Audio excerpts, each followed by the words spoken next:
মাস এই ছেলের কাছে, মা থাকে 3 মাস ওই ছেলের কাছে, অথচ এই মা বাঙ্গা করে, সূর্যের আলো ঢুকে, বৃষ্টির পানি পড়ে, থাকার জায়গা নাই, একটা খাট ভালো ছিল না, 5টা সন্তানকে বুকের মধ্যে নিয়ে শেষ সন্তানকে বুকের দুধ খাওয়াই সারা রাত পার করে দিয়েছে, না ঘুমাই। কথা বলেন ঠিক কিনা?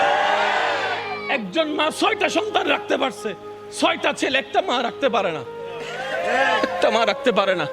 এর চেয়ে বড় অভাগা আমরা কি হতে পারি? আল্লাহ যে গজব দিয়ে ধ্বংস করে দেয় নাই আমাদেরকে, এটা আগে শুকরিয়া করতে হবে, শুকরিয়া করতে হবে। কথা বলেন ঠিক কিনা? আল্লাহ পাক আমাদের সবাইকে বুঝার তৌফিক দান করুক। আমার আওয়াজ শুনছেন? এমন কোন সন্তান যদি থাকেন মাকে বাগবটরার মধ্যে লাগাই দিয়েছেন, আমার যদি কথা শুনছেন, এমন যদি আমার ভাই বোন যদি থাকেন মা বাবার সেবা করার সুযোগ ছিল, কোন রাগ করে করতে পারেন নাই, আমার দিকে তাকাই হলো, আমি ভাইয়ের কথা রাখার জন্য হলো, মায়ের পায়ে ধরে ক্ষমা চাওয়া শুরু করেন, বাবার পা ধরে ক্ষমা চাওয়া শুরু করেন। মনে রাখবেন, এদিকে মা বাবা আপনার উপর খুশি হয়ে যাবে, রব আপনাকে কবুল করে নিয়ে যাবে। সুবহানাল্লাহ। জান্নাত পাওয়া সহজ, আমরা কঠিন বানাই ফেলেছি। এখানে সংসারে টাকা কামাই এমন ভাই আছে না? হাত তোলার দরকার নাই, আছে না?